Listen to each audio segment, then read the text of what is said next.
Hello, everyone, and welcome to the Ear Hustling Podcast. It's your boy Prince. Thank you guys for joining us for our last podcast in June. We've had some great podcasts this month, and each week we've been given Pride moments. So, what better way than the last podcast of the month to have a podcast about understanding Pride? I'm really looking forward to it. I think it's going to be great questions, great discussion, and this is just going to be an episode for getting to learn more about Pride and hopefully answer some questions that everyone is aching to have. So hopefully some people can even get some questions in they may have. But I'm gonna send it over to you, Patrick. How's your month, man? How are you doing today? Well, listen, I'm doing okay, but here, listen, and I feel like this is a really important show, and before we get into some important things, I feel like it's my job to break the ice a little bit, and just kind of chit chat and wonder why all of y'all hadn't noticed how freshly clean, shaven, and manscaped I look lately. I was kind of curious why that didn't come up in our banter conversation. Eric, you want to take this one? Like, what's up? What come on. Look at those lines. Well, yeah, you do look good. So either two things happened. One, you got tired of looking like a caveman, or more importantly, your wife was like, hey, you know what? If you don't clean yourself up, I'll clean you up myself. She cracked the whip for sure. That sounds like fun. That's she might be watching. I got to be careful. Soleil, what the hell? We tell you how nice you look all the time. Where were you on this one? I'm sorry, Patrick. You look great. Thank you. You look amazing. Very much. That's all I've got. So Soleil, please bring us. No, before we move on, I have a question. No, I have a question before we move on. So you kind of explained what the services you received, and part of that was a reach around. I'm sorry, wrong service. Whoa. The other service you got was a shampoo. So I wanted to ask everyone else, and Patrick, we kind of had this conversation. Oh, yes. For those of you who have had other people shampoo your hair, what do you like best? Fingertips or fingernails? When other people are shampooing your hair? Yeah. See, I had a great experience today. Listen, the people at the gentleman quarters were awesome. The young lady, she did use her fingertips, which was still nice. But yeah, the nails are where it's at, dude. Nails are where it's at for sure. Yeah. There you go. I don't know how you can do anything other than scratch people with those nails. I do everything very carefully with these nails. Yeah, I was gonna say. I'm a fan of the tip. I'm a fan of the tip. So just to see how it feels. Are you, James? Are you? Wait a minute. Wrong show. No, it's the right show. You're a fan of the. You said it. He did. Fingertips. Fingertips. All in all, the object of this banter session is to lighten the mood, loosen the moment a little bit. We for real. The truth is we're a bunch of knuckleheads coming together to talk about some things here that we may have some serious questions. The conversation may get deep. It may get important. There's some really important information, and I want to give props to Soleil for leading us through this. And I'm gonna toss it over to you unless James has any other questions about my manscaping. You good? I'm good, but Shay said shouldn't use fingernails. Scalp on your scalp. Yes. See, she's all about the tip too. Gonna have to disagree. Shay is team tip. Oh Jesus! That's all you guys. You're about to be in team emergency in a minute. You keep talking that way. Shay gonna get you. Let's consider this a success. The mood is officially lightened. Soleil. All right. It's dark for me. It's our last Pride moment of the month, and it's a fitting day that we had this Pride moment because this is the 9th year on this date. 9 years ago, the Obergefell versus Hodges decision was made by the Supreme Court, and what that decision was, it granted the right for same-sex couples to marry on the same terms as opposite-sex couples with equal rights and responsibilities. So that was 9 years ago today. When that happened, it's a big deal. There shouldn't be any laws or Supreme Court defining, what marriage is. We should all have the same rights. But here in America, we had to do that. So it's been officially 9 years today. All right. So let's go ahead. James, are you asking questions or who's got the No, questions? but read the banner, y'all. Read the banner. Happy birthday, belated birthday. Happy birthday to you. Oh boy. Thank you. My birthday was Monday. To you. Happy birthday. And happy birthday. Soleil. All right, I'm done. That's it. And this upcoming Shay. Sunday is Shay's birthday. So happy early birthday to our Happy birthday, Shay. Happy Ancient Day. Ooh. Wow. He just called you old. Better be careful. Soleil. Yes. So you want us to start with questions? Yes. And let me say this first before we start. So I'm a part of the community. I'm not the voice of the community. So some things, are my opinions, my experiences. It's not everybody within the LGBT community. But my hope today is really to help change some narratives that people may think that, narratives that are very antiquated or archaic, and help people to learn and move forward and have a better understanding. So let's go. Awesome. Before I ask my first question, and I'll say this, and I'll give an opportunity for anyone else that may want to share as well. My hope for this show is to gain a better understanding, to learn some things. Some people that I've spoken to have given me some questions that they wanted to know as well. So other people may want to have a better understanding, right? I can speak for myself. Sometimes I'm reluctant, and Slay, I've kind of shared this with you. Sometimes I'm reluctant to ask questions because I don't want to offend, right? And I know the questions come from a good place of wanting to know, and just conversations I've had with others, they kind of feel the same way. Like, okay, I don't want to step on toes by asking questions, so I appreciate you for opening up and allowing us to ask questions, even though you may not, as you just said, represent the community. You can answer from your perspective. So I appreciate that so much. And I hope that, you kind of have an idea of some of the things we're going to ask, so I thank you for allowing us to do that. Anyone want to add to anything before we continue? I just second that. I third that. I fifth it. We just skip over fourth. Huh? You're going to be a teacher. That's why he didn't do well in trivia. It's the different math system. All right, so Soleil, first question I have is, what does pride mean to you?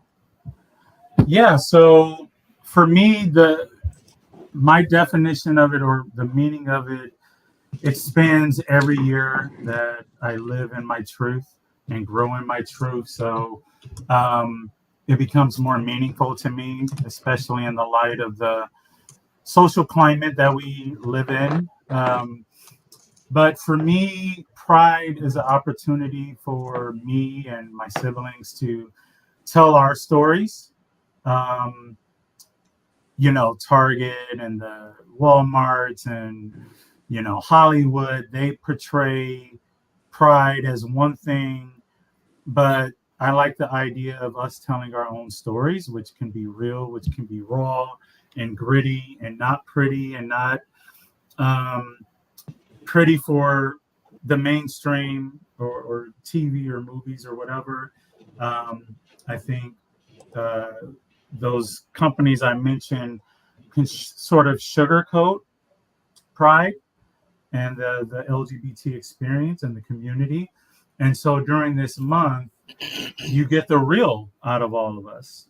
We feel empowered to share those stories and to share those memes and quotes and our feelings and just be real about it. So for a lot of us, especially for myself, who hid for many years in my life, It's just an opportunity to be even more out than I am currently and be visible. And by doing that, I understand myself better. I hope that I inspire my siblings who are still closeted for whatever reason. It's okay. And then also by educating people, because during this time of the year, there's an awareness or eagerness by people to want to know more, like doing this show right now. Okay, so you said something, Soleil, that honestly, in my mind, I was going to go somewhere totally different in another line of question, but you said something kind of sparked my interest and brought up another question. You mentioned that about closeting is okay. Um, in talking with you in previous conversation, we did a show with you, in our first season. You mentioned that you when you was 4 years old, you started feeling certain things, and then but you didn't come out until you were in your 30s. If memory serves correct, I believe it was in your 30s. My question is I can't imagine what it's like to live in the closet, if you will. So talk to us a little bit about what that's like, how challenging it is. I talk about in my mental health journey what it's like to wear a mask, and I'm comparing the two to a certain extent. Obviously, it's two different subjects, but just acting like you one way, but really wanting to be somewhere else. So being in that closet, talk to us a little about that, and what was it like for you to come out? Yeah, it was very difficult because I I was trying to live for everybody else and fulfill whatever dreams or expectations, probably is a better word, of what I should be or what I should do. Like, oh, you were born a male, so you're supposed to be physical and hard and work and provide and do all these things, and that just wasn't me. And so, I've been married, trying to fulfill that role, divorced, married again, trying to fulfill that role, and it's that's just not me. So it was very hard. The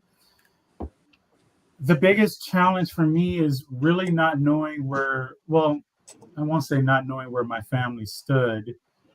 I know where my family stood. Um, that made it difficult. So there was a period of time where I even tried to calculate to myself, well, if my auntie died, if my brother died, if this person died, then I can come out, because then nobody would know. My family wouldn't know. But that's kind of sick when you think about it, that I have to wait for people in my life to be gone rather than just come out and be who I am. So it was scared being in the closet. It was scared coming out to my wife at the time. Um, she actually outed me to everybody else, so that's scary because I wasn't ready yet. But those are the types of fears that people deal with, and so that's why I'm sympathetic to people who identify with the community, but they don't come out. I went to the movie theater about a month ago and I wore a t-shirt that says, "I'm trans, get over it." And the ticket taker said that they really appreciated my shirt because they're trans, but they're not out yet. And so the natural inclination for me is to say, oh, yeah, just come out, be yourself. I'll be your friend. I'll support you. I'll do all this. There's resources here in Nevada, yada, yada, yada. But no, in that moment, I stopped myself. Instead of doing that, I wanted to empathize with where they were in this moment. Like, I don't know their situation. I've shared before on this show. I know a person who was gay and he was murdered by his father when he came out. So when I think of situations like that, I have to be empathetic to the situation that these individuals may be in. I never considered or thought that I would get killed by a family member.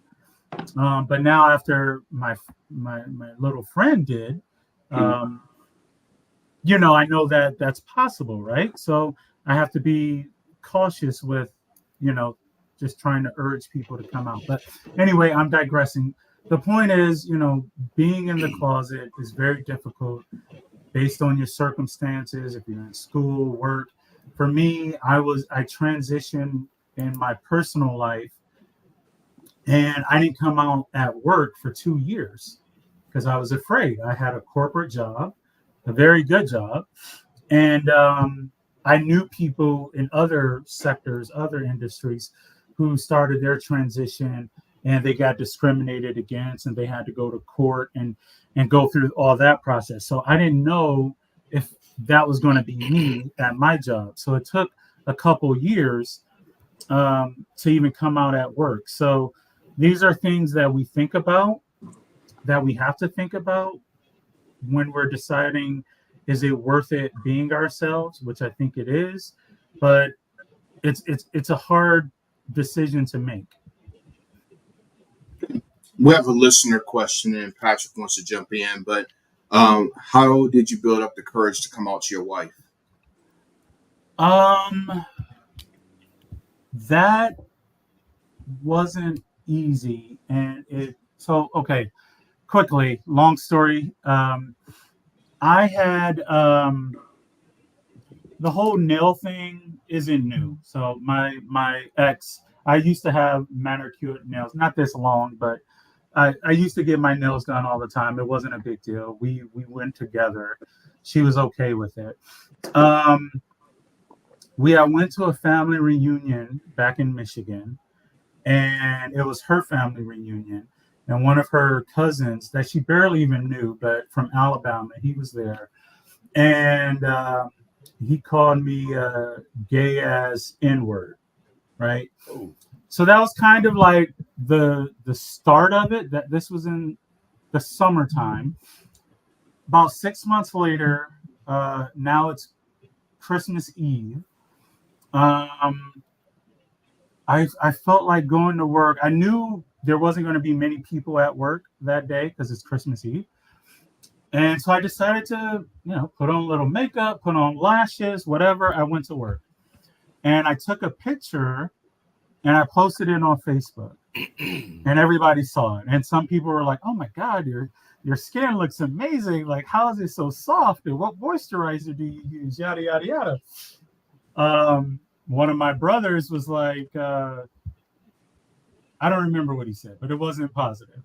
And his wife said something that wasn't positive. And a few people said something that wasn't positive. But people started talking, right? So I took down the picture. And then a week later, it's New Year's Eve.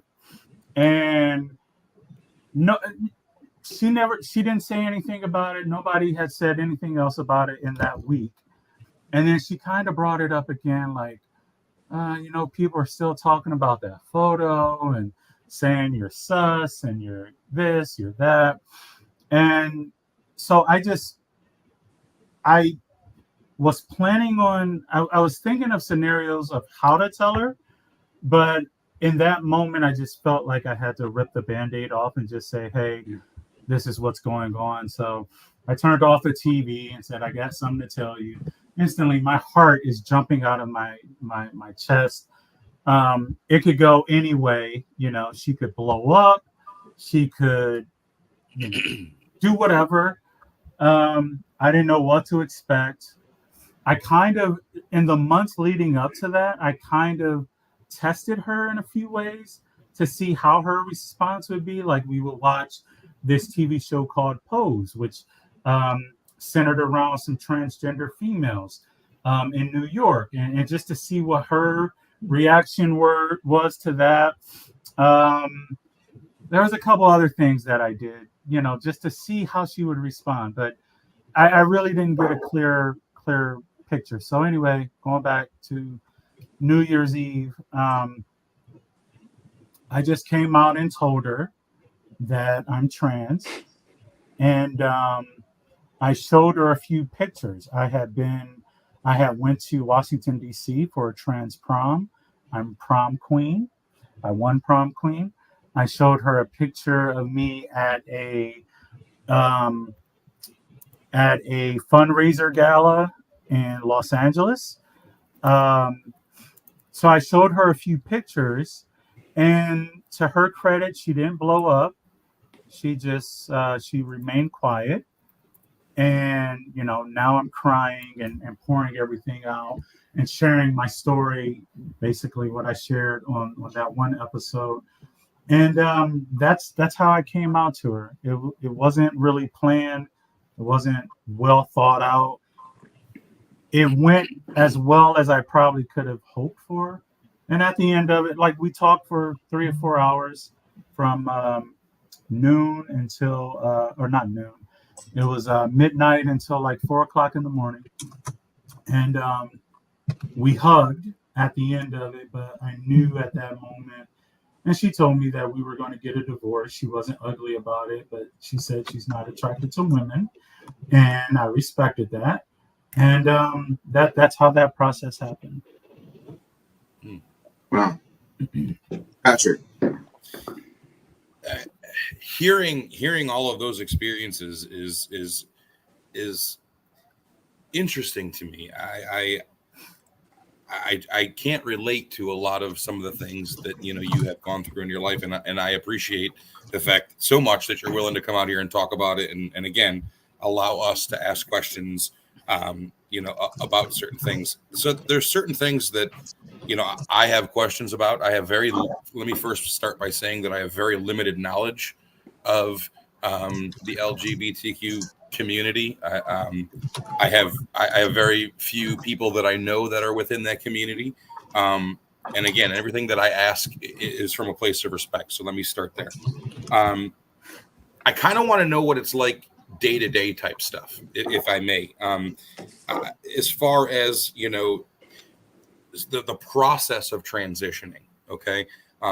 As far as in other people's eyes, like the government, as far as, how do you go about transitioning things with like licensing and passports? And we just got back from a cruise, and they gave my wife like a hard time to get on the ship because she had her birth certificate and divorce decree and a last name. And I'm just kind of curious, how do you deal with the day-to-day struggles of being somebody that maybe on paper it says different? I don't know if that makes sense. No, it makes sense. So I'll say this. So all that for me is done. It's completed.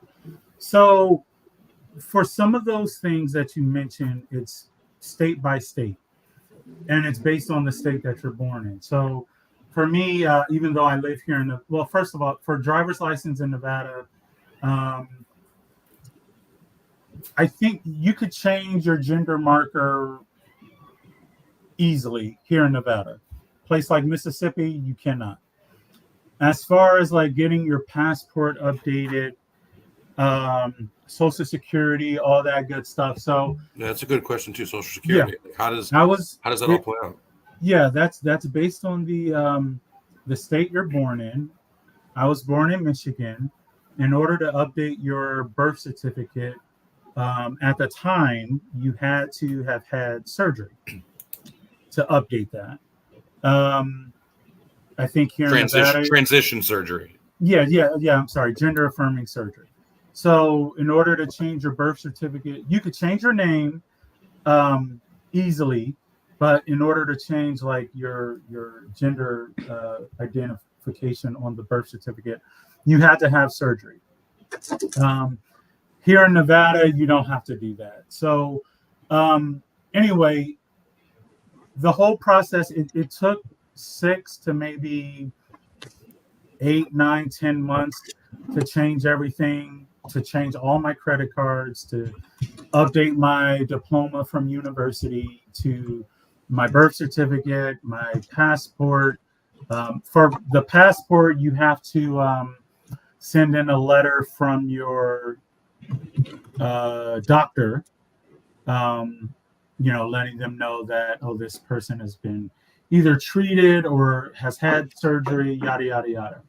So my process wasn't too bad, but the states that I, being here in Nevada and Michigan, it wasn't too bad. There are some people where it's hell for them. I have a friend who was born in Mississippi. Uh, he's a trans male. You look at him, he's a burly. He looks like a skinnier, smaller version of Pat. Um, and when he lived here, his ID reflected his name, his chosen name reflected his gender identity. During the pandemic, he had to move back to Mississippi. I believe his father passed away. And for the first couple of years, he didn't think anything of it. But then he had to renew his license. And he can't get the gender identification changed to male on his license because he can't change his birth certificate. I think because he was born in Mississippi. Yeah, I think the law in Mississippi is you can't change it, period. Like even with surgery, I believe. So, like, imagine. So how does that work out for like international travel and like going on a cruise and stuff? Because again, we just got back from a cruise, and my wife was given a hard time because she had a different last name or was known as a divorce name. So I mean, that's got to be hell. Like when we talked, he cried to me. I don't know. I mean, I haven't had that issue.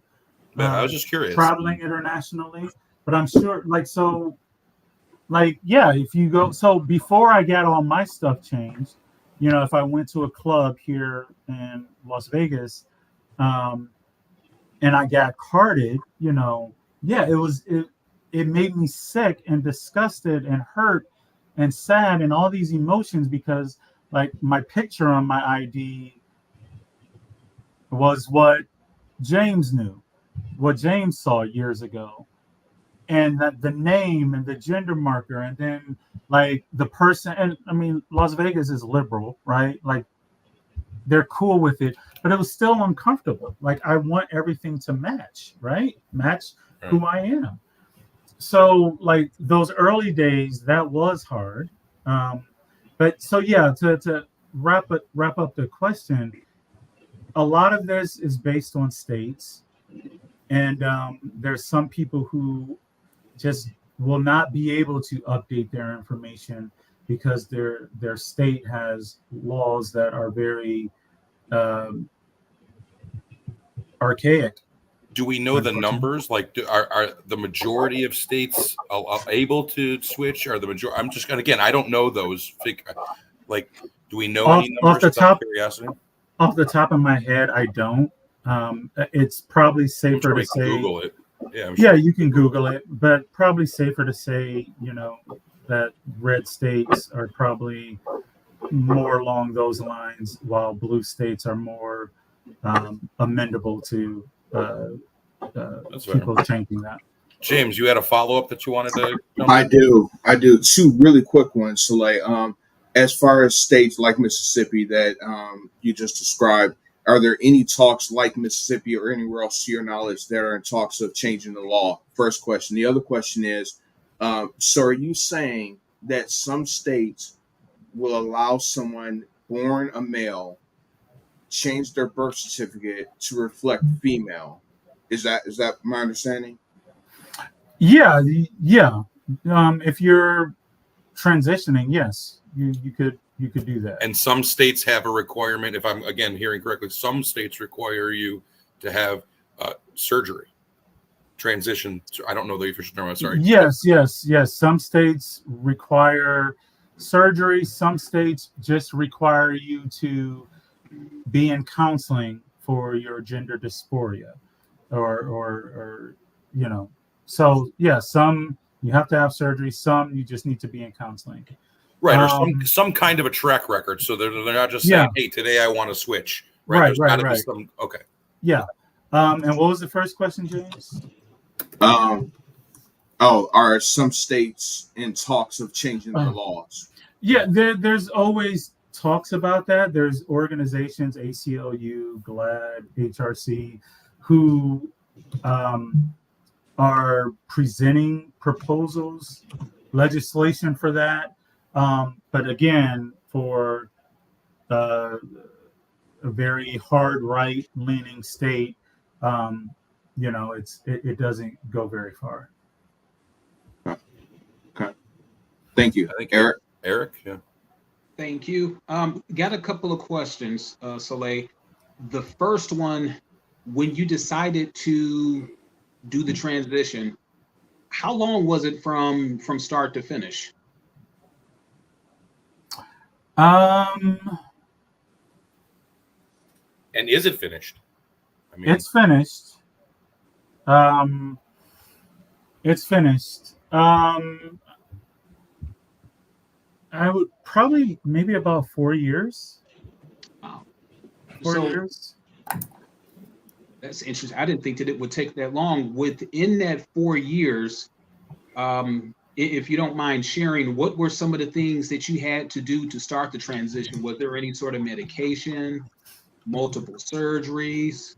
And what was it like if you did have surgeries post-surgery for you? So yeah, we won't talk about surgery. That's one of the questions that is off limits. Sorry, I should have said that before. In terms of starting, so what happened was I scheduled a appointment with a well-known doctor here. He's not even a doctor; he's a nurse practitioner who does all the girls here. So I met with him. He did my baseline levels. So this is the interesting thing. This goes into, are you born gay? Are you this? Yada, yada, yada. And I think y'all know this. Y'all been to school, but we all have testosterone and estrogen in our bodies, right? Y'all know that, right? Not yes, even if you don't know that. Okay, great. So I go to him. Now, when I was in my 20s, every year I got a physical. I was still presenting as male then.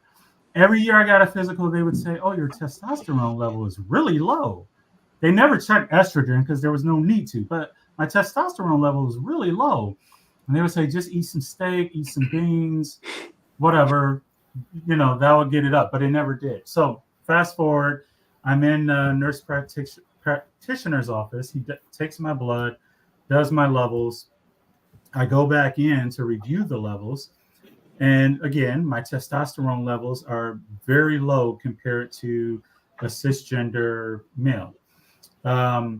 But because I'm discussing transitioning, he actually pulled my estrogen levels. My estrogen levels were really high, like not that of a cisgender male, just very little below someone like Shay, right? So a cisgender female.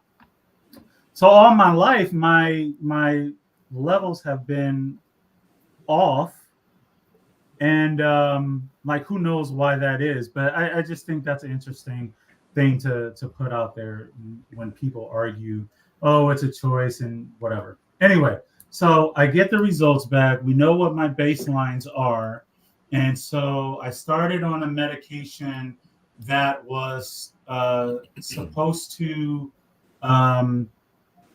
decrease my testosterone a little bit further. My estrogen was so high. Well, it was high enough that I didn't even need to start estrogen right away. So I'm just on a medication to decrease testosterone. About 3 months later, that's when I was introduced to estradiol for the first time, a very low amount because I didn't need much. About a year later after that, I started doing injectable estrogen, which is preferred. And then I was taking a stronger, what is it called? Stronger,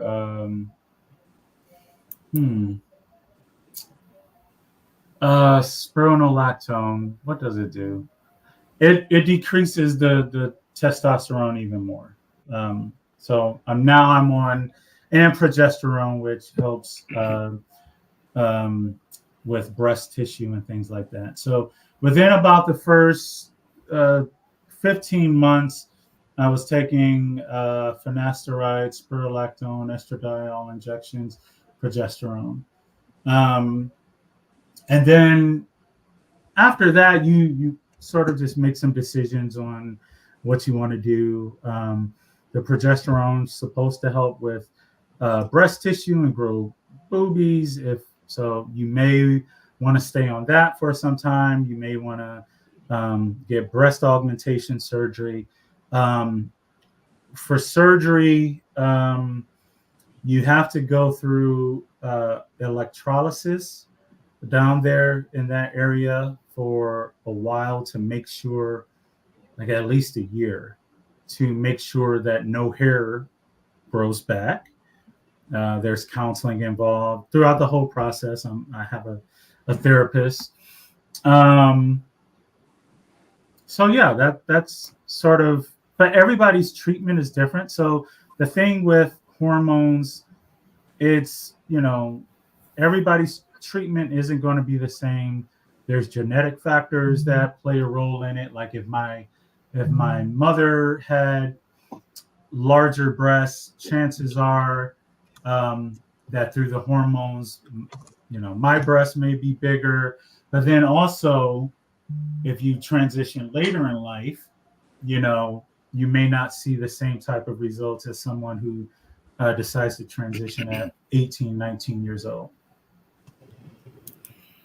Okay, if I can just jump in real quick. I'm sorry, and I don't mean to monopolize the questioning here. You started off by saying something that I wanted to touch on. You had mentioned that there was an off-limits list or something that you should have said prior to this, and that was actually one of my questions that I wanted to talk about. And it was because I actually did some research and in research Googling, I guess you could say how much research that is. But I actually found a lot of links that said things not to ask trans people, things that are not okay to ask, things you should never ask a trans person. And I started thinking, and that was like the first 25 links of things. Don't ever say this. Don't ask that. Don't say this. And I'm starting to think to myself, well, what can I ask? You know what I mean? For somebody who has as limited experience with that community, I feel like this is such an awesome opportunity to have someone like you, Soleil, to be able to open enough to answer these questions. So again, can you touch on the off limits list? Like, what's that all about? And why are there so many things that people say are not okay to ask trans people? Sure. So before I answer your question, I'll just turn the question back on you and ask you what benefit, and not that you asked this question, Eric did. No, I understand. What benefit, what knowledge does it give you to know if somebody has had surgery or not? Who has ever come up to you and asked you, well, Patrick, you look manly, you have a beard, do you have a penis, right? Like, so I think some questions you just have to,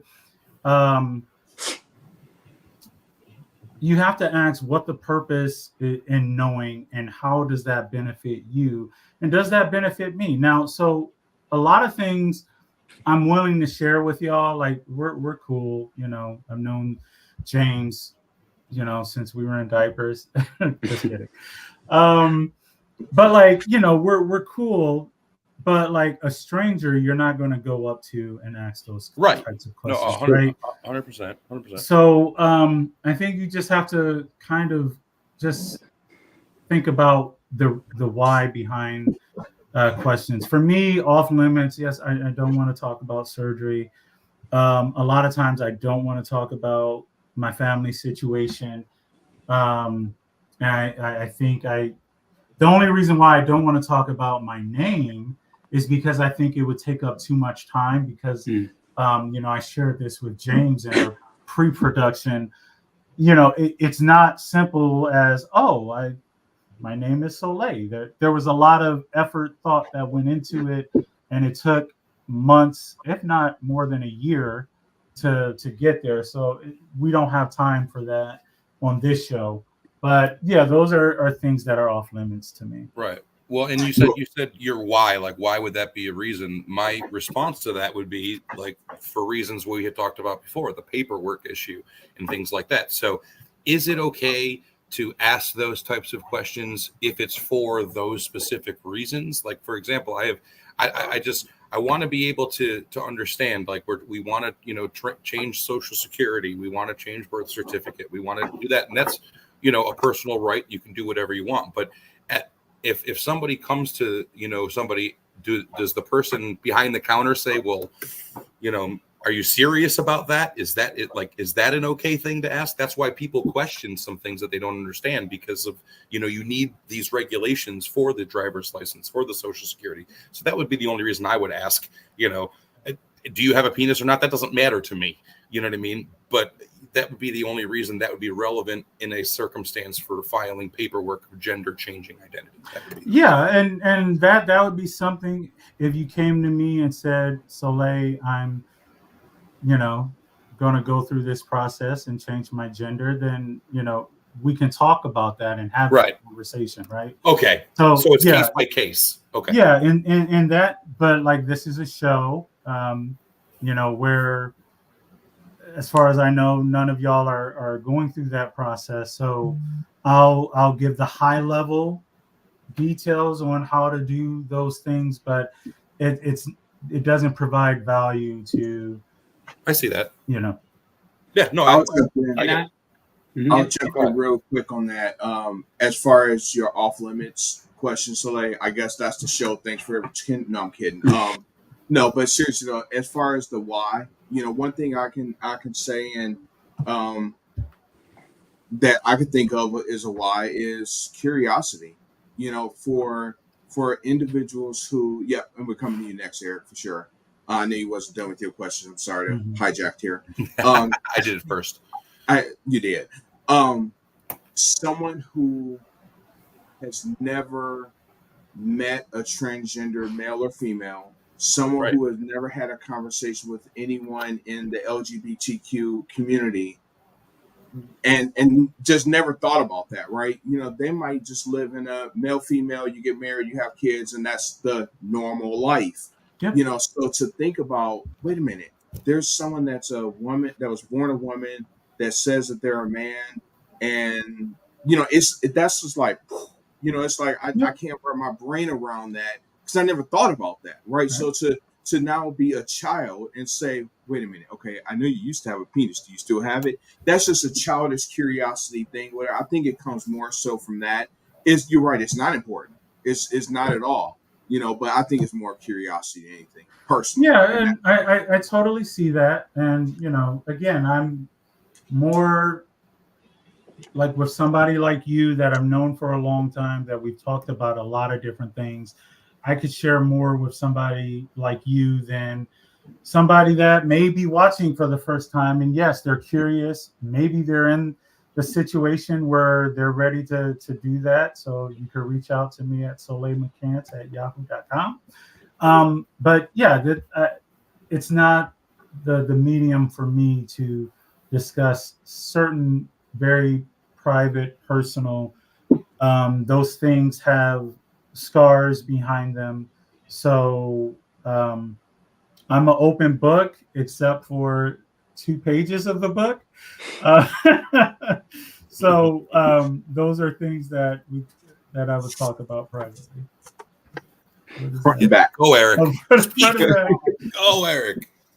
So first, Soleil, I never would intentionally do anything to, make you uncomfortable. So me asking you that question first, if it made you feel uncomfortable, I apologize. So that was not the intent. Yeah, you're good, man. Made her leave. You made her leave. No, I'm good. I'm just kidding. That was your reply right there. That was your reply. Yeah, she just closed the door. Thanks, Eric. I was finally about to go. Thanks a lot, Eric.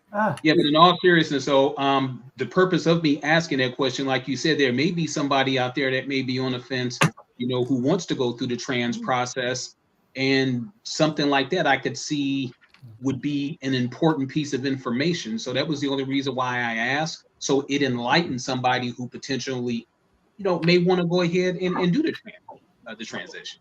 So that was the purpose of me asking that question. Sure. Yeah, that's something that I could talk about with them if there is a person. Sorry, my nose ring came out. So, but yeah. I hope everything is well. Okay. So we got kind of deep there, and it's good. I learned a lot. I've learned a lot so far, and I really appreciate you answering all these questions open and honestly. So I appreciate that. So the question I have I know you're only going to be able to answer this from your perspective, and I really don't mean this in any kind of offensive way whatsoever or to hurt in any way. So my question is really, like, when you're joking with a group of friends, let's say, or you're joking with people close to you, or even with Patrick, like, or sometimes you'll Thanks, Prince. Thanks, Prince.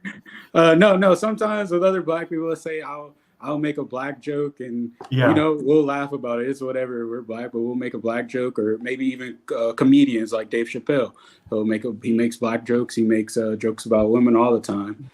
How come I feel like when comedians, or even just people in general, like with your close friends, I feel like you can't really make jokes about the LGBTQ community without it being like taken to a level of you're trying to offend them, instead of like it's just a joke. It just stays at that. It always seems like, I know Dave Chappelle, in a way, he's kind of hated because of that. And when I feel like he's making jokes, the same joke. I wouldn't hate him because he makes black jokes. I wouldn't necessarily hate a white comedian because they make black jokes. So from your perspective, how do you feel about that? Yeah, so I do have an issue with Dave Chappelle. My issue is it's not one joke. I'll start here. To be fair, I have not watched any of his specials. I know he's done like 3 or 4 the last few years. You should. I'm not. I don't think you should. And but maybe, what I do know, you're right. Yeah. What I do know from just word of mouth or Facebook or TikTok, there's a lot of trans jokes in it. And so and again, coming from a perspective where I haven't watched it and I'm just going off a hearsay, it's not just one joke. It feels like it's getting to the point where he's targeting a community, trans people, where we get killed, where when you make a joke about, being tricked by a trans woman, or there's men who have insecurities because they see a woman and they're attracted to her, but then find out she's trans and feels like she intentionally made him attracted to her. No, you're attracted to a female. She's a female. That's what she is. That might be a deal breaker for me. Well, no, I get it. No, and that's fine. Like, if you see a beautiful woman, I'm telling you, I have plenty of friends that are so beautiful you wouldn't know that they were assigned male lever. Right? And if you see them, you'll think they're beautiful. And it happened to me. Like, when I was on the dating apps, I'll put it full disclosure, hey, I'm trans. Nobody reads those profiles. They just look at the pictures. And so then now we're talking, and I want to say, hey, I just want to make sure I'm trans. And they're like, oh, I'm not into that. Okay, that's fine. I respect that. You don't have to be. But don't act like, you wasn't attracted to me 5 minutes ago, because that's how this conversation started. I don't initiate conversation with anyone. Anyway, I digress. That's with fair. Dave Chappelle, I feel like, from what I've heard, like, now it's just a recurring thing, year after year, special after special. Okay, we get it. You made jokes about trans people. Move on. That's my perspective. So for the other part of your question, Princeton, just about the LGBT community and how we feel about jokes, it really depends, like, on the person, the context of the joke, and like the people that I'm joking with. I can't remember any of you guys ever having. We joke around about a lot of stuff, and I got a shock collar on anytime that I come to think of like an inappropriate joke. It saps me. Yeah, I don't think there has been any like trans jokes per se.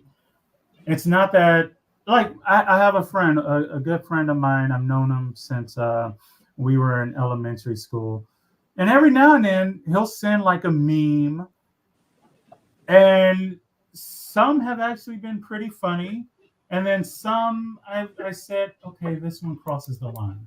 So it varies by the person and the context of the joke, the context of of whatever. So it's not just a blanket. Oh, we're against any jokes that is anti-LGBT. Like when you do 3 or 4 specials and you're doing hours on that, it gets old. And when the result is, especially as an African American trans woman, where we're getting murdered at a higher rate than others, and you're talking to an African American crowd predominantly, that's his fan base.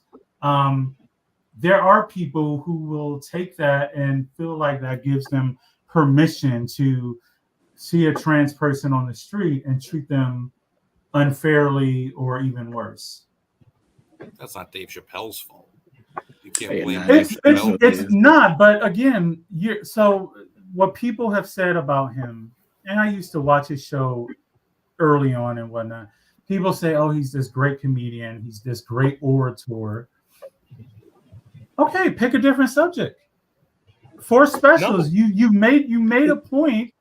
You've made your point. You can it's not all trans jokes. It's not all. Trans jokes. No. I know that. I'm just. Yeah. I mean, well, so there was one because I read the article about it. I know there was one where somebody actually tracked the number of minutes that the special was and how much trans jokes or LGBT jokes was. But the point is that who cares about that stuff though? Who's making those calculations? Who's timing him to find out he spent 46 minutes on trans jokes, 12 minutes on black jokes? Who he's a comedian.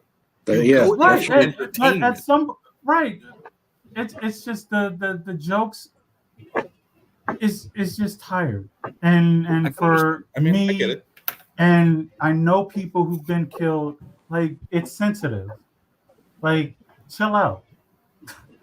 And so I do get where you're coming from, but I guess my only not pushback to that would be though, like, Black people have been killed in the past, of course, over racism, and white people make Black jokes. All the white comedians still do make Black jokes in their skits, and then Black comedians, of course, make those jokes too. And I feel like got a little bit lost in the sauce with like the Dave Chappelle stuff, but I just mean in general. I feel like as far as joking, like if I have a Black friend and I have a gay friend, let's say, I would be a lot more willing to make Black jokes with a Black friend than I would to make gay jokes with the gay friend, just because 1,000,000%. Well, okay, ask your gay friend why. Like, I mean, your gay friend may not even know that, right? So go to your gay friend and say, hey, I feel like I'm more comfortable about joking with my Black friend and not so much with you. I promise you, they probably don't even know you're feeling that way. I called hockey African tree hockey on the last episode. Okay, and Eric is still talking to me. I'm sorry. I'm so messed up. Doesn't even know the sport.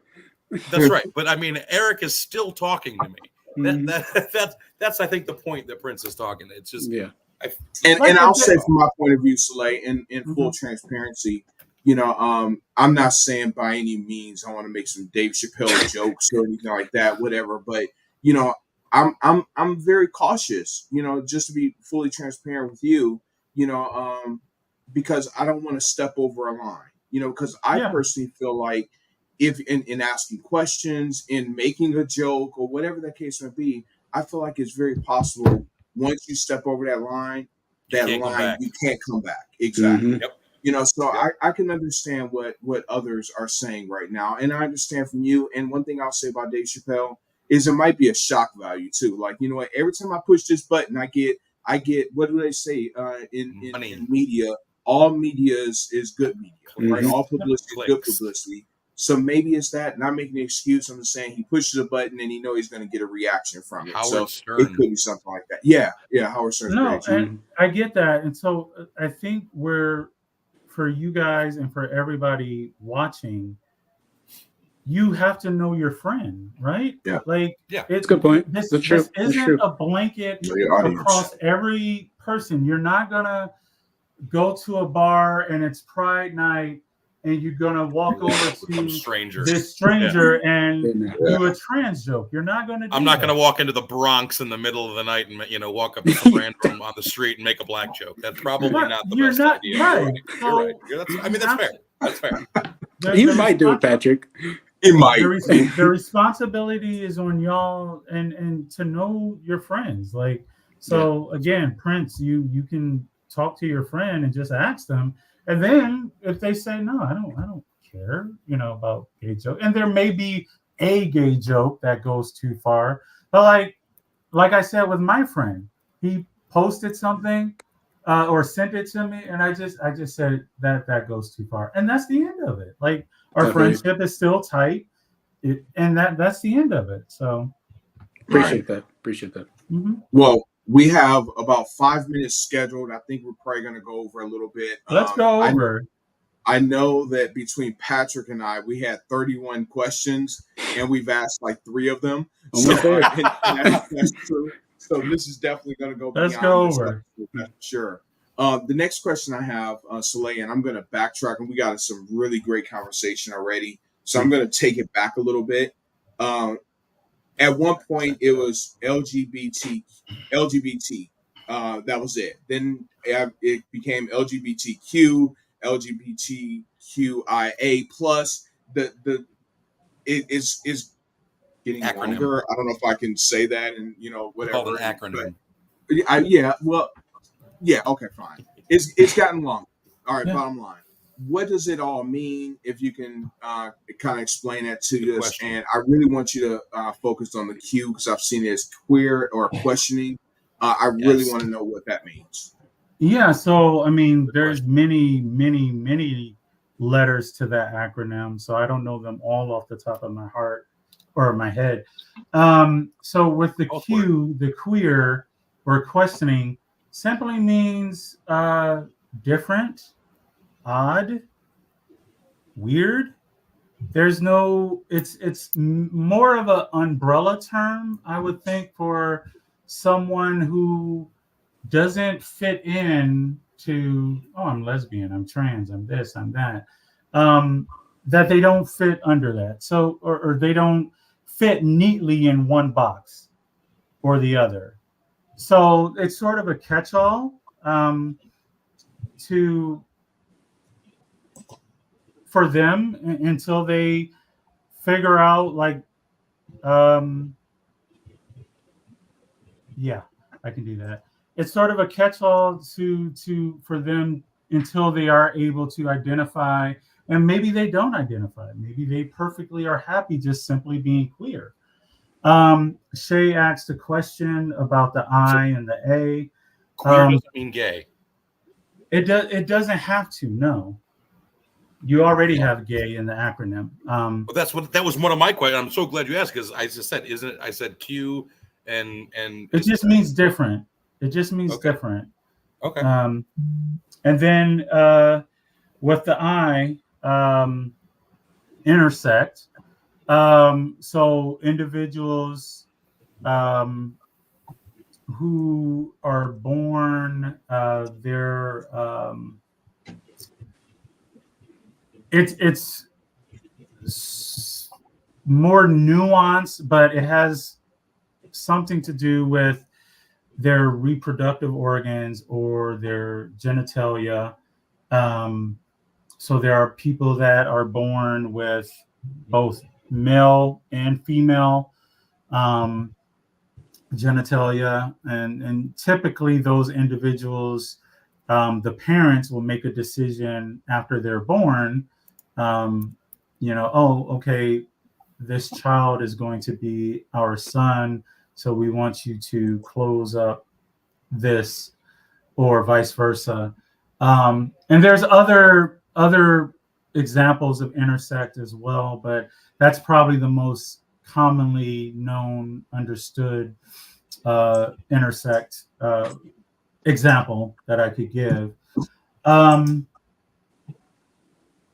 And then the A is asexual, and so those are individuals that just they don't desire sex in the same way that, I guess all of us on this show does. Like, they don't need intimacy, they don't need intercourse, they don't need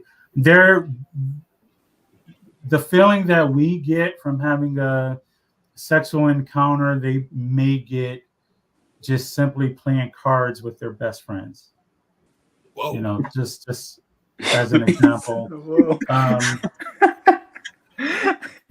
I say it's probably not a good time for a joke. Sorry, go ahead. Sorry, I stopped. I got zapped. I felt it. Just your eyebrows. Your eyebrows sitting up, sir. So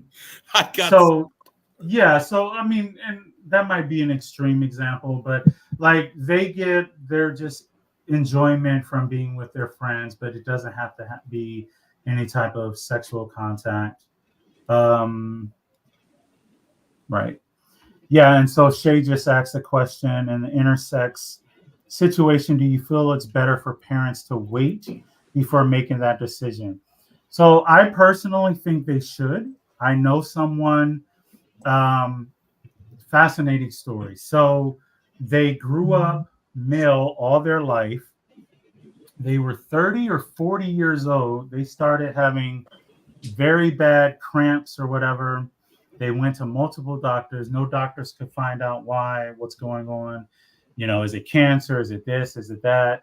Yada, yada, yada. And after years, they finally figured out that they were intersex and that they were having periods or something.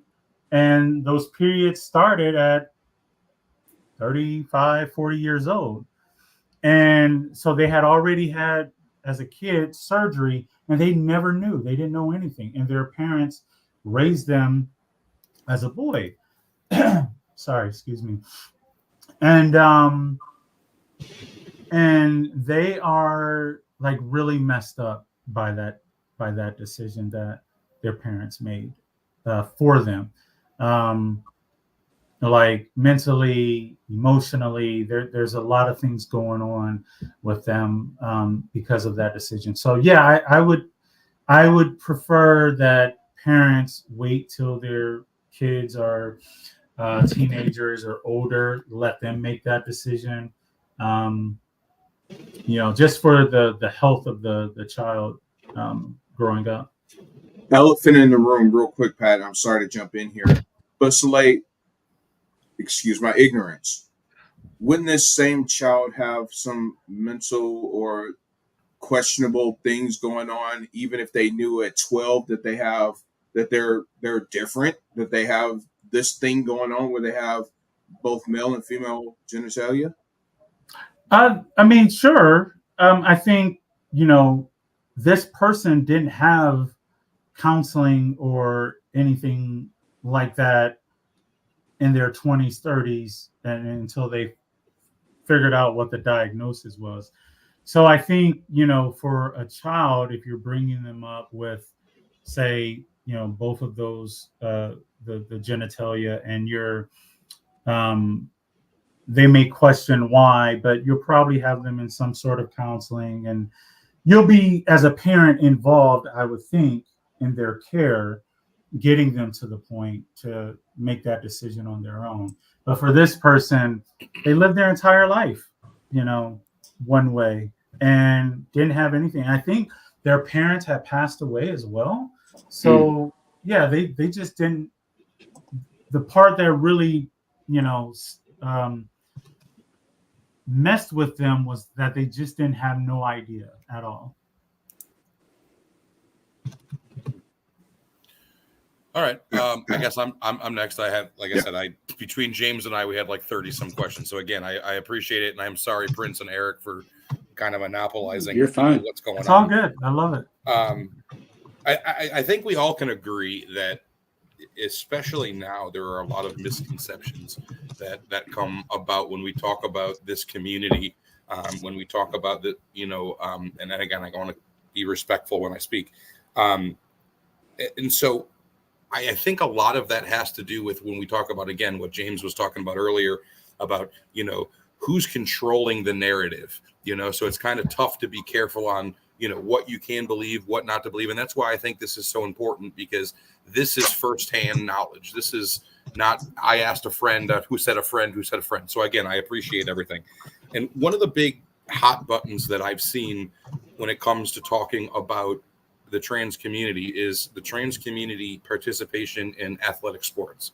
It starts to talk, there was a specific case, I think that you probably are familiar. Leah Thomas was her name. And she, wasn't allowed to compete, and because she was a biological male. And I kind of want to know your perspective on that. And real quick, I'll just throw mine in. And I want specifically to talk about women in competitions of speed, strength, and agility, because I think that we all can agree it doesn't really matter if it's a chess competition and there's a trans competitor competed. I don't think that there's any kind of a physical advantage, whether it be speed, agility, strength, things like that. So just kind of your thoughts on trans athletes competing and where you think they should compete, how they should be allowed, in strength, speed and agility, stuff like that. Okay. Short answer is yes, trans women are women. And they should compete with biological women. That's the short answer. The more detailed answer to that is, so we all know that testosterone is a performance enhancer? Nod your head, yes. Yeah. Okay. Estrogen is not a performance enhancer. Estrogen actually is a negative hormone to your body. So let's think about, so for me, I've been on estrogen for several years. I one time bench pressed 400 pounds in college. I've lost about 30 or 40 pounds of muscle because of estrogen. So estrogen makes you weaker. It decreases your muscle mass. So a few years ago, there was a Olympic bodybuilder who was trans, and they finished last. Estrogen does not help with strength. Estrogen has made my belly fat move down a little bit into my hips and into my thighs. I can't jump. I can't run or move as fast as I used to. So things like agility, estrogen will make your agility and speed, like running competitions, it will affect you negatively. Besides the hormones, I don't mean to cut you off, but besides the estrogen testosterone thing, I mean, you got to say though that there is a physical strength difference between men and women. No. Yeah. So I've already addressed the muscle mass issue. So here's some anecdotal evidence. So a few years ago, I used to date a young lady that was half my age. She was in her 20s. We arm wrestled. I couldn't beat her. You're a cougar. Yes, I am. We arm wrestled. I couldn't beat her. Mind you, I benched 400 pounds in college. I couldn't beat her, a 23-year-old or whatever. Last year, one of my female friends, she has 3 fingers. Sorry, girl. She has 3 fingers. We arm wrestled. Totally I couldn't beat her. So this idea that, that's always the comeback. Like when I share biology or physiology, whichever one it is, when I share things like that, what the effects of hormones will do to a person's body over time, that, then I come back with actual evidence that, no, I am weak as hell.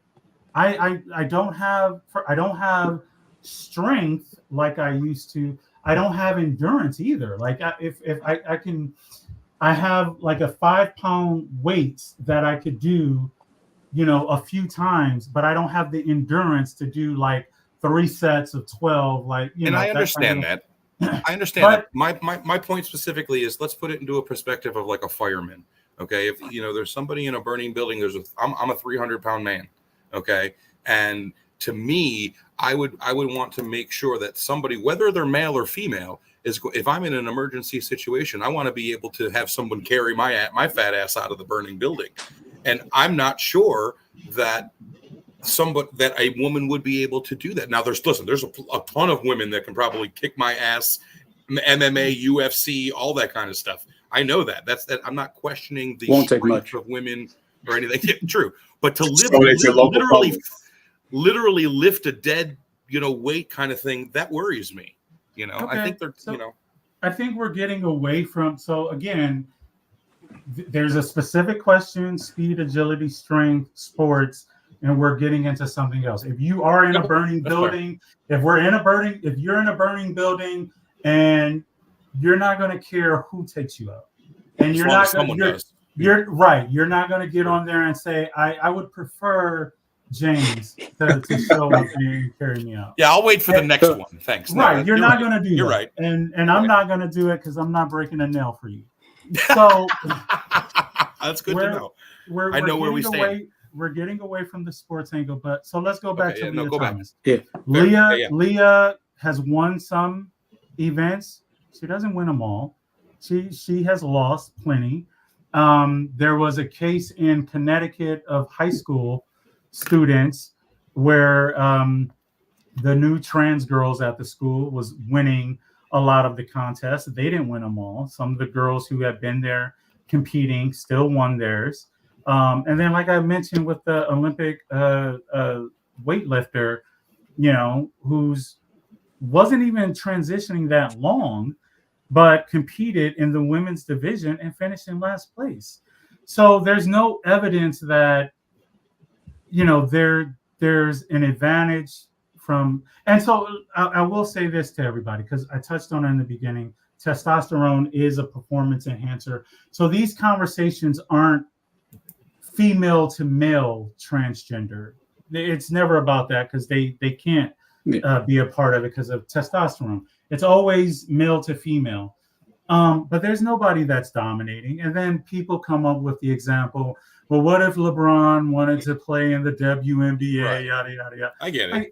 So why separate it at all then? That's my last thought for me. Why separate male and female at all then? Why don't just let everybody compete against everybody? Why even have a male and female separation then?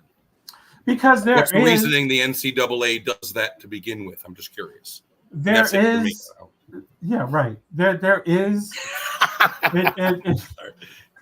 I mean, biological women, they are different. Transgender women are on hormones, and their levels mimics those of a cisgender female. And so the advantages that you think, just because I was born one way, they're really non-existent. So I'm a proponent of measuring hormone levels. I would be fine with that. If like an NCAA regulation or something like that. Yeah. Or if LeBron wanted to go play for the Las Vegas Aces, I would be fine if he had to get tested and his testosterone has to be at a very minimal level and his estrogen has to be at a certain level. And obviously, he'll probably have to transition for a few years for those results to show. But I'm okay with that. And I think most trans people are okay with some type of hormone range regulation. That's fine. But yeah. So get rid of male-female sports altogether and just measure testosterone level or measure hormonal levels, and then based on divisions, maybe? I'm not saying get rid of it. I'm saying let the trans women play with the women. And trans men play with, the. I've got something to say about that. So just using LeBron James, he's 6'9". So even though he can go through the hormone replacement, all of that other stuff, the fact is that LeBron is still 6'9". And there are not a lot of 6'9" ladies out there in the WNBA. Cardoso. And then going back Brittany to Griner. Leah was like, well, right. Leah was like, what, 6'1", 6'2", which in swimming, height does give you a competitive The point being advantage. is it's still an advantage. The point being. Well, and that's my thing. I think I want to touch on that real quick. So you can't control your height. So yes, he's 6'9". somebody else is 6'7". In boxing matches, UFC, you have weight classes, but you don't have height classes. John Jones is what, 6'4"? He could fight a light heavyweight that's 5'10". He has. Right. But the thing that keeps it level isn't his height, is they put them in a certain weight class that they both have to come under. So for Eric, you're saying LeBron 6'9", and there's not many, 6'9" women. That's okay. They could still play each other and still have a level playing field. I think it would But be uncomfortable for some to see a transgender woman fight a biological male. I think that would be uncomfortable for some people. I think what we're getting lost in is something I never thought about. So Soleil, thank you for shedding light on this. What I think we're losing is, in my mind, when I think about should a transgender woman be allowed to participate in women's sports, I'm thinking a guy just woke up, put a wig on, like, I'm a woman now, and Right. that's it. And what Soleil is saying is it's more to it. They're taking estrogen and they're taking medications to lower their testosterone. I can speak for absolute certainty. Once again, Soleil has pointed this out. I knew Soleil before Soleil. I played flag football against Soleil, not as Soleil, and that person was strong as an ox. So I can speak for absolute certainty, and for her to say that she lost an arm wrestling match to a 23-year-old woman, I'm like, oh, right, so something has changed. So I never thought about the science behind that. So that sheds light, and I think we need to get out of the mindset of someone just grew out their hair or put a wig on and said that they're a woman and now identifies a woman, and now they're competing. It's going to be a lot more to it, and I never really thought about that aspect. 100%, I agree with that. That's what I'm afraid of, though. As a parent of a female who she's in flag football, that's what I'm afraid of. I'm afraid of the ability for someone who may want an unfair advantage and may think it's okay to put that wig on and whatever. So I just want to make sure that, my daughter will have the same opportunities in athletics as everybody else, and not just be sidelined from the possibility or the ability of somebody to be able to pull a ruse like that. And again, I'm not saying that is a normal thing that's typically happened, but like you said, if there were testosterone level measurings, that would take that out 100%. How old is your daughter? How old is 10. your daughter? 10? 10. Okay. Yeah. So, I mean, if there was a child, if somebody came, if the coach came to the parents and said, hey, there's this trans child, we want them on the team. I mean, y'all will talk about it like at 10 years old. At this level, I don't think it would matter. At this level, it wouldn't matter because it's all recreational. It's all fun. Yeah. But I'm just saying, like, we have to not be afraid to, like, in this case, like, you'll ask questions and talk to maybe even the other parent or talk to the coach and it's not just you wake up one day and you take your daughter to practice and now there's me. Trans kid. Yeah, right. Yeah. I just want something to make sure that can't happen, because there's weird people out there that are going to do things like that potentially, to maybe, and that's a fear of mine, is I guess I'm saying, and I don't know if I'm wrong in having that fear that somebody may have the ability to cheat the system. You know what I mean? That's normal. Yeah. That's a normal concern. It's valid. I mean, we had a sitting president cheat on his taxes for years. So, I mean, we have a fear for, cheating. It's true. Oh, don't even get started about the president. But don't Right. start. Don't start. Every businessman does it. Save that for next month. Don't start. Right. So I have at least two more questions that I was. I'm good. I've been out. I'm good too. Uh-huh. No, it's fine. So whatever Soleil's open, I'm open. We're good. But there's two more that I can get to, and I'm going to shelf the others for a part 2 one day. Okay. Someone promised me to ask this question, and I can only assume I know what your answer is going to be in the conversation that we've had just now. So I'm going to read it the way they wrote it.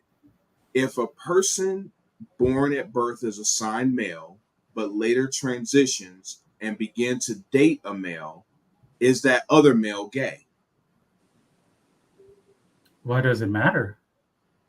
Like, Well, what do you, I'll respond to that, and this is their question, so I can't speak for them. sure. I guess why do we have letters to classify people in Or how you different? would address that person. You know, you talk about you want to make sure you politely address that person. We tend to, and I can speak for this once again in mental health. We typically have all these boxes for whatever it is, but no one wants to be in the box. But then when you're afraid to be put in a box, then it's kind of like, well, why do you care if you're in a box? I don't know. So, like, and I think that it really is up to the individual if they want to classify themselves as gay or not. It really shouldn't matter. Like James, Pat, Prince, Eric, I promise you, in your 200 years of life on this earth, that not one time have you gone around said, I'm heterosexual. You've never said that. You don't have to say that. And and gay people don't have to say that they're gay. And gay people don't have to answer to somebody else like, oh, so They don't. You're right. Right. So I'm all about equality. I want when I say us, the community, LGBT community, I want us to have the same rights as everybody else, heterosexual, straight, whatever. And there shouldn't be any labels. But again, I think it boils down to that couple and how they want to identify. Like I'm pansexual. I like men. That's what I was going to ask. I like men, I like women, I like trans men, I like trans women. I've dated all of them, had sex with everything, right? Except for the pan. Stupid joke. But I guess that one went over our head. I don't know. Yeah. But if I'm married to a woman, we called ourselves a lesbian couple. That's what I was going to ask, if you were comfortable. But if I was married to a man, and if that's something that we discussed, like, and not that that's even a part of conversation, I think just my partner and I just kind of adopted it or whatever. But if I was married to a man, we may say we're straight. I don't know. It's hypothetical, but yeah, I just really think doesn't it comes matter. from a place. I just think it comes from a place of curiosity too, like trying to understand something that you don't understand. Like for me, I think people ask these questions because it's not a natural feeling from me. You know what I mean? And it's not like it's totally okay for anybody else to have those feelings, but I ask questions because I have a genuine curiosity about that. So that's probably why I feel like people in the trans community feel sometimes attacked, maybe because there are so many people asking them questions. But I think for me, it's because it's coming from a place of, I don't really understand this. This is foreign to me. This is not something that I get. So that would be the only reason that I would have questions. Because again, all of this is because I'm genuinely interested in this topic.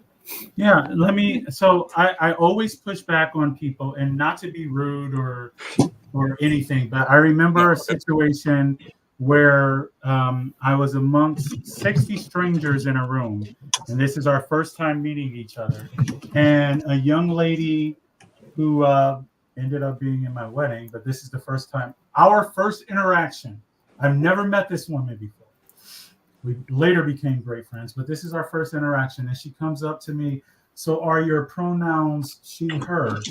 And I told her, I said, I'm not going to answer that until you ask the other 58 people that question. Because for me, you spotted me and you assumed correctly, but you assumed that I'm trans and you want to make sure my pronouns are correct. But you're not doing that with the other 58. So again, do you take offense to that? It wasn't I guess it was an offense because I'm all about equality. If you're gonna ask me that, then you need to ask everybody that. Because don't just assume that Prince is he, him, James is he, him. Don't just assume that. Well, then would you have, I'm sorry to cut you off, but would you have been offended if they called you heathen when they first came up to you or were referring to you, since they weren't allowed to ask you what your pronouns were? It's not that That's fair. they're so to answer both, would I be offended? Yes, I would have corrected her. But it's not being offended. It's you're Singled asking me out. something you're not asking anybody else. It goes back to the gay thing. You're not asking James if he's heterosexual or anybody. You never ask. You don't ask that. But because it's, Well, because you're out of your different. That's why people are asking, because it's well, different. and It's but that's foreign to where many people. yeah, that's kind of fair. At the end of the day, we just want to be treated equal. Right. So I see. Don't want to be I pulled out of a crowd. I want to get married to somebody. I don't if the Supreme Court has to pass something in order to give me that right, fine, but that's not something that you've had to go through, so I just want everything to be level and everybody be treated the same way ultimately. Slade, and I think this is a perfect segue to my last question. And I jumped in, asked the panel if they mind if I go ahead. Let me tell you about an experience I recently had. I feel like when it comes to this subject, and probably this is one of the very few subjects, I feel like I'm walking on very thin ice on. Just because I don't want to say the wrong thing. I'm not a confrontational person, but I also won't back down from one, and I don't want to be confronted. For me having a pure heart with something. So here's the situation. I was in an environment where a person, a colleague, I don't want to go too deep, appeared to be female to my eye. And this person that appeared to be female was very masculine. All right. A lot of things about this person was masculine. Had a female name, but was masculine. I don't know this person personally. Another person, so that person is over here on my right. Another person came and approached me and asked me a question that was in the wheelhouse of the person that had the female name that I just described. And I said, you know what? I don't know the answer to that, but she can help you. And when I said she, immediately I cringed. I'm like, oh shit. What if she's not she? What if she goes by they? What if she goes by he? I don't know that. So it's like that. My question is going to be, how do you handle that situation? And now I could potentially open myself up for a confrontation. I'm not a she, I'm they. I don't fucking know that. How would I know that? And if I ask, that's offensive. If I say she, that's offensive. If I say they, that's offensive. What the hell am I allowed to say? Yeah. So I can only speak of my perspective. I don't know this person. So as a trans person, you have to have a little grace. Like you said, you don't know this person. You don't know what their pronouns are. So, in that, if I were you, I wouldn't be so hard on myself because you don't know. And that person hasn't shared one way or the other with you. So I wouldn't take that to heart. But for trans people, if there's any trans people watching, or just for y'all edification, we need to be gracious towards our cis counterparts as well. Like, we need to understand that y'all don't know, unless Cis counterparts. I don't know what that means. Cisgender is a person who their gender identity aligns with what they were assigned at birth. You were assigned male at birth, you identify as a male. Isn't that what we just commonly call it, heterosexual? Straight. Right. Well, heterosexual is that you have sex with the opposite sex. So gender identity and sexual orientation is different. Sexual preference and gender identity are different. Yes. If I could say something real quick, I will, however someone identifies with, I'm cool with that. But to label me as something that I have really no idea what it actually means, to me, that's a little offensive. So like cisgender? Excuse me? Like cisgender, what Soleil just said? Exactly, because I'm not really familiar with that term. That's why I stopped. I didn't know what you meant. I didn't know what it meant. Like legitimately. To me, it's if that's how I guess the community wants to label people, yeah, okay, you can label it, but I just think that that's kind of unfair. Well, With so me, it But wasn't. that, The community didn't create the term. A biologist did in the It's a medical 90s. term. It's a it's a medical medical term. term. Transgender. It's a medical Yes. term. Yeah. Yes, Okay. I've never heard of been it. around. It's been around since the 90s, and it's not Mhm. derogatory. It simply means a person who their gender identity matches what they were assigned at birth.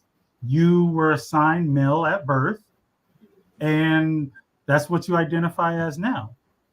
So, and it's really just a distinction because transgender, we've transitioned from male to female or female to male. So it's not meant to be um, negative, but if that's how you feel, then I'll refrain from using that, and I'll just say biological male or Well, no, No, I don't think anyone's yeah, no, offended. I'm not taking I think offense to it. I just think the point is that we were talking about before. Like I used a term in our chat. It was in reference to intersex, Yep. and it started with an H. And Yep. in all honest to God stuff, I wrote that in the chat first because I didn't want to say it because I was taught that was the genetic medical term for somebody who had both sets of genitalia. So I think the problem is a lot of people, myself included, and some people on this panel don't know where the line is of what's derogatory and what's not. So when you ask that, I can't speak for the whole community, and I am not intersex, but I told you no, not to say that word, just to be on the safe side. I don't know if a person would object to that. Like, so I'm transgender.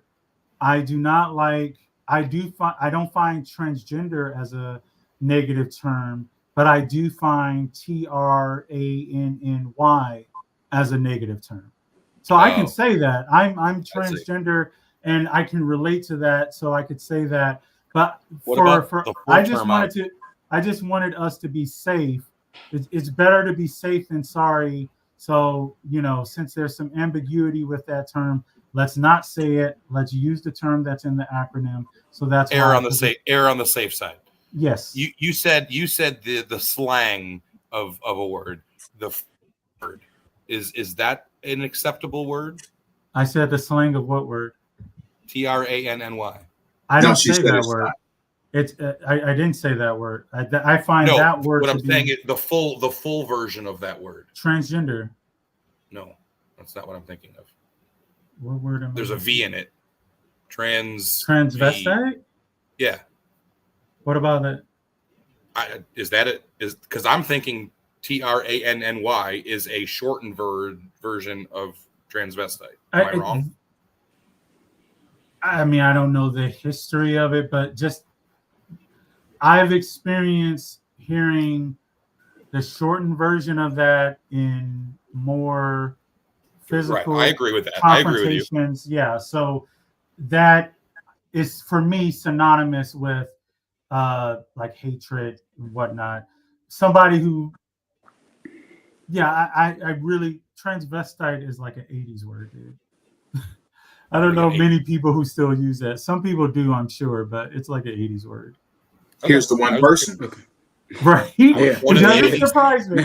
It doesn't surprise me that Pat uses But again, that. I started this by saying I have a very limited understanding and limited knowledge of the community. So these are words that I had grown up not using, but hearing. Okay. And so it's a good thing for me to have these conversations to understand that those maybe aren't the words I should be using. Because some people that don't have these types of conversations, like myself, like, maybe that grew up in the same way that I did or in the same community that aren't having these types of conversations, maybe using those words not meant in a derogatory way. That's just kind of my perspective and my point. It goes back to that conversation. I can't remember the show we did, but about the N-word. And like amongst black people, amongst black people, like we may use the N-word with each other and it's okay. And the trans community, we may use that shortened word jokingly with one another. Yeah, okay. I've heard it before amongst sisters or whatever. But in a joking sense, locker room talk. Yeah. Yeah, just like the N word or whatever. But like Softly. that's for us, not for people on the outside to do that. I know Makes Princeton sense. has a question, and I Yeah. want to share some final thoughts as well. Go ahead, Prince. Yeah, so I'll just make it quick. I'm not even sure if you can answer this. Once again, this is just a question I have from possibly ignorance, if you will. But so I feel like I noticed this more with gay men, but it might apply to people who are transgender as well. Is there a reason that sometimes it seems like the voice changes for people who identify as gay? Like sometimes I'll notice like if someone possibly identified as straight before, but now they identify as gay, their voice seems to change as well. I don't know if that's something you've noticed. Um, I Either don't know. hormone, drug, something So that can change that. yeah, so for simply being gay, no. So if you're um female to male, so you're on testosterone, yes, your voice gets deeper. Testosterone will grow facial hair, you can build muscle, and your voice gets deeper. So that's normal. Uh, Male to female, which is me, estrogen doesn't do anything with my voice. That's why I still sound like this, and I hate it so much. So estrogen doesn't do anything for me, but just simply coming out as gay versus being straight, I'm not sure why the voices get high pitched, and that's not the case for everybody. So I don't know. Maybe that's just their way of expressing themselves, or they feel comfortable that way. Um, so yeah, I really can't add much to that. So, Okay. Slay, your voice is softer than it was previously. Well, I try, but it's I'm a lost cause unless I get surgery. Um, So you and I may have misunderstood you. So you say you try. So this is you being mindful of the way you sound. yeah, I try to Gotcha. be mindful. And a lot of times I forget. Like so, okay, going In the back to middle of Madden, sometimes you forget. oh yeah. But When like you're cussing us out, when you're whooping us, there's that's what this it is. there's this TikTok I watched the other day, and it's a trans girl, and she's making fun of trans girls, right? And she's like, look, actually, her voice is beautiful, but she's like, of course I'm a tranny. I use 5 different voices in a day, and it's like, it's so funny to me because it's so One of those true. videos. Yeah, it's so true because yeah, I could go to work, I could be on a Zoom call in a meeting, and I'm mindful, but then like I could be talking to you guys, and it's like, so yeah, I try, but yeah, it's Doesn't hard. always work out that way. Gotcha. It's my insecurity. Got to So deal Okay. with it. my last thought I want to share, and Eric really opened this up for me to share this. One thing I'm going to applaud you for, Patrick, and I'm not trying to give myself kudos either. I'm in the same Me? boat as you. Yeah, you and me. I'm kind of giving us some kudos here as far as from my perspective. Something I appreciate about you and I is we care, about this subject and I others. do. We were like our thing is we don't want to come off as disrespectful. I don't I'm understand really something I'm afraid. going to ask, but where we care at is we don't want to cross the line, and Eric proved something, and it's not a bad thing. Eric stated, he actually said, and we can roll the tape back, he was offended by being called cisgender, right? And that's why Soleil said, okay, I'll refrain from doing that. People are so easily offended over so many different things that I had no idea calling Eric cisgender would be offensive. I wouldn't call him that. I don't use that term, right? I didn't know I was cisgender. I didn't know that. I learned something today. I thought I was a guy, right? And that was it. I didn't know I was that label. And that's okay. Whatever. But people are so easily offended over different things We for need to whatever laugh more.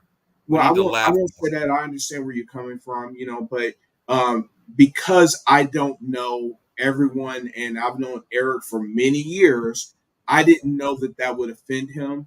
it's so easy to offend people. That's why I skate on thin ice all the time. And y'all know my personality. I will laugh and joke about a lot of different things.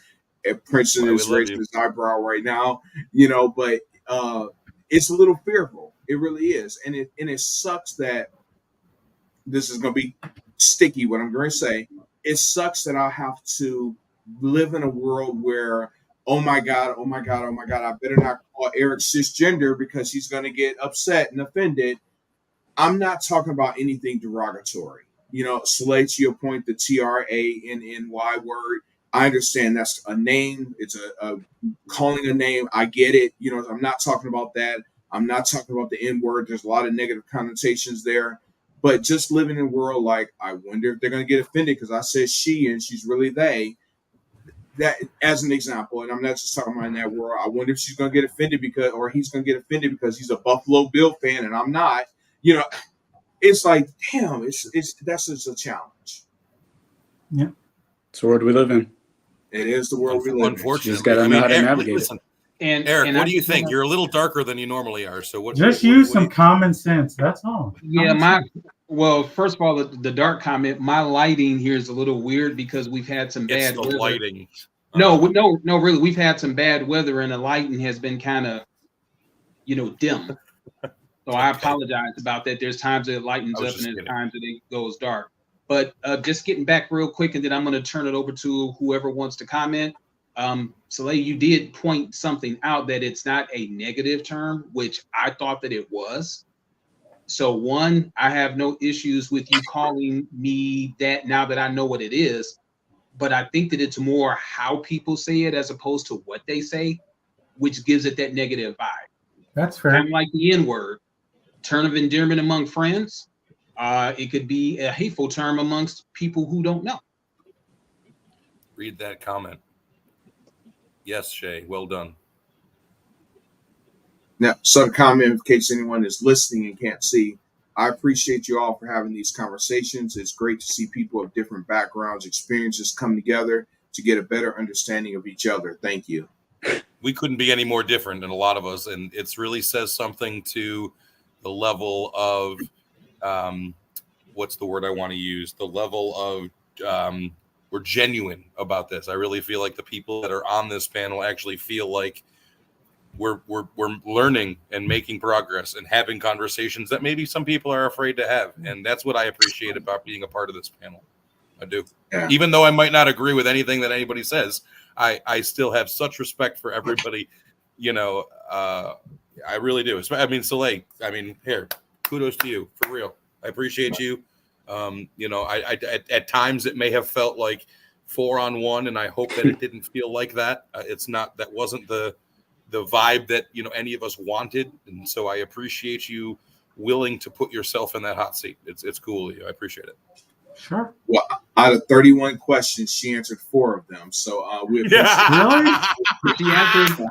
She answered 4 of your questions. I mean, poor Prince and I would just kind of sit back and we were kind of you guys got no airtime. I got my questions in. Eric, you didn't do your homework.